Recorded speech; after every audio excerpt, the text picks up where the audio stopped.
first place, come play with me. You want second place, go somewhere else. Like, I would watch Magic play. I'd watch Michael play. And I would see them do these unbelievable things, and I'd say, you know, can I get to that level? I don't know, but let's find out.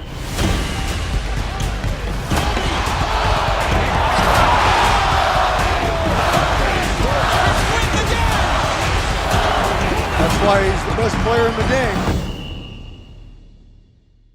Everything was done to try to learn how to become a better basketball player. Everything. And so when you have that point of view, then literally the world becomes your library to help you to become better at your craft. So because you know what you want, the world's giving you exactly the information you need to become better at it. Because you know what you're looking for. So many guys tell stories about your work ethic. Yeah. What was really your work ethic like, and for how long did you stay disciplined? Well, I mean, every day. I mean, since, for 20 years. I mean, it was an everyday process and trying to figure out strengths and weaknesses. For example, jumping ability. Man, my vertical was a 40, it wasn't a 46 or a 45. My hands are big, but they're not massive, right? So you got to figure out ways to strengthen them so your hands are strong enough to be able to palm a ball and do the things that you need to do. Quickness, I was quick, but not insanely quick. I was fast, but not ridiculously fast, right? So I had to rely on skill a lot more. I had to rely on angles a lot more. I had to study the game a lot more. And but I enjoyed it though. So like from the time I can remember when I started watching the game, I studied the game and it just never changed. It's a good separation for me, emotionally, to be able to put myself in a place where at practice or when I'm training or during games, I switch my mind to something else. I switch my mode into something else, right? For me, it's the equivalent of Maximus, Decimus, Meridius, and Gladiator picking up the dirt, smelling the dirt. It's go time, right? So that was my mental switch. It was like an actor getting ready for a film. You got to put yourself in that cage. When you're in that cage, you are that character. And then when you leave there, it's something completely different. But when I'm in that cage, bro, don't touch me, don't talk to me. Just leave me alone. How did you get mentally and emotionally so strong where it doesn't bother you? Well, you got to look at the reality of the situation. Like for me, it's not, you kind of got to get over yourself. Like, it's not about you, man. Like, okay, you feel embarrassed. You're not that important. Like, get over yourself. That's where you go. Get over yourself, right? Like you're worried about how people may perceive you and like you're walking around and it's embarrassing because you shot 5 air balls. Get over yourself, right? And then after that, it's okay, well, why did those air balls happen? Got it. High school, year before, we played 35 games, max, right? Week in between, spaced out, plenty of time to rest. In the NBA, it's back to back to back to back to back to back to back. I didn't have the legs. So you look at the shot, every shot was online, but every shot was short. Right? I got to get stronger. I got to train differently. The weight training program that I'm doing, I got to tailor it for an 82-game season so that when the playoffs come around, my legs are stronger and that ball gets there. So I look at it with rationale and say, okay, well, the reason why I shot air balls is because my legs aren't there. I go, well, next year they'll be there.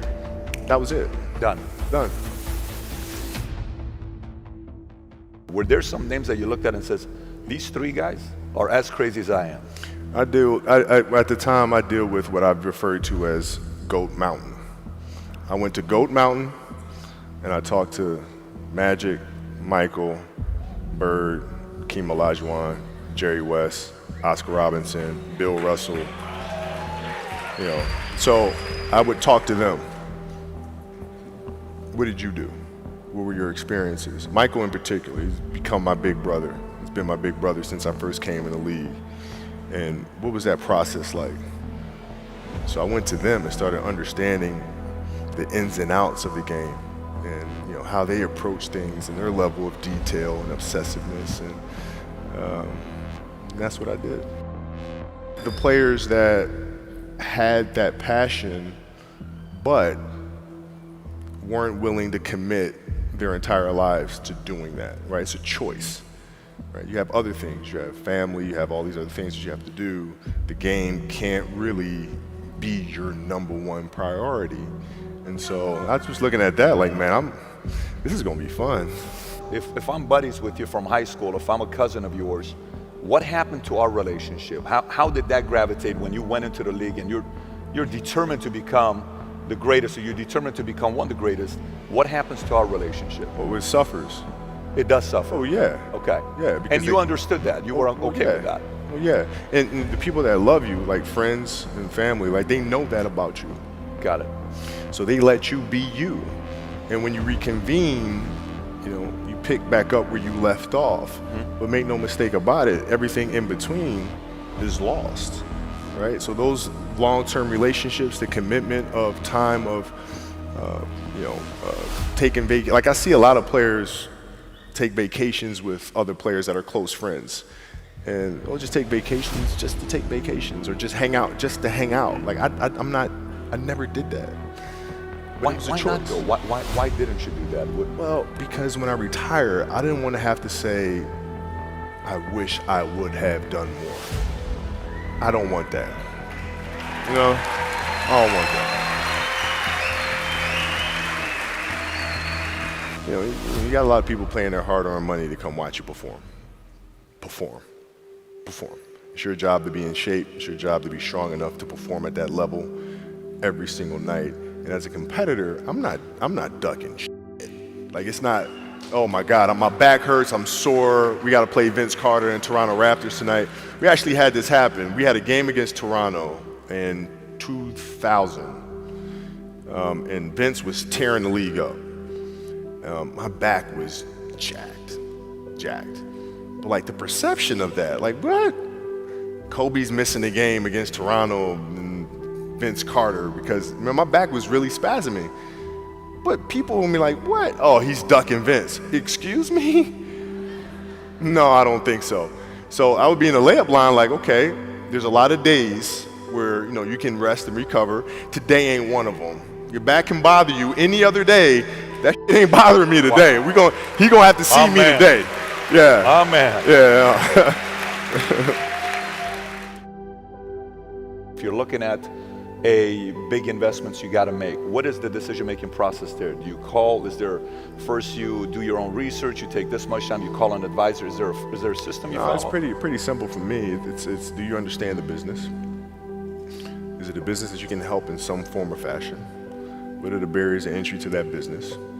And then the entrepreneurs themselves, the company itself, right? Do they have a culture that you believe is sustainable? Are these leaders people that you believe in? Are they people that are obsessives?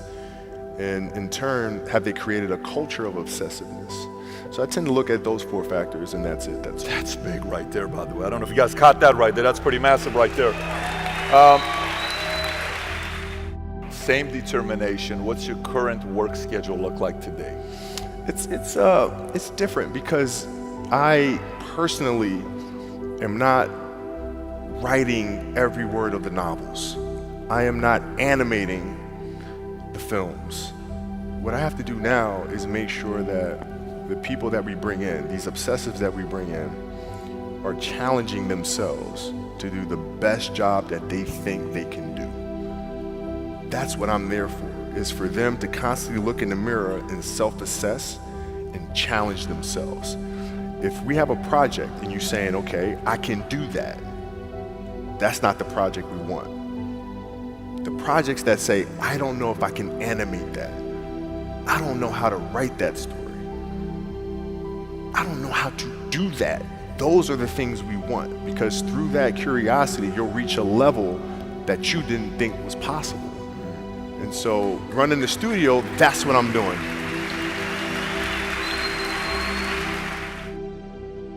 You're playing against the Golden State Warriors. Score is 107-109. You guys are close to getting into the playoffs. You know exactly what happens in the game. You go up, you're about to take your shot, and then all of a sudden, boom, Achilles happens, right? He went and hit the free throws, and then you walked off the stage. Yeah. And you got the surgery done. when I went in the trainer's room, my kids are in there, and they're looking at you and stuff, and I'm looking at them, and I'm like, it's all right. Dad's gonna be all right. It'll be fine. It'll be all right. It'll be all right. It'll be all right. As a parent, you gotta set the example. You gotta set the example. This is another obstacle. This obstacle cannot define me. It's not gonna cripple me. It's not gonna be responsible for me stepping away for the game that I love. I'm gonna step away on my own terms. And that's when the decision was made that, you know what? I'm doing it. I'm doing it.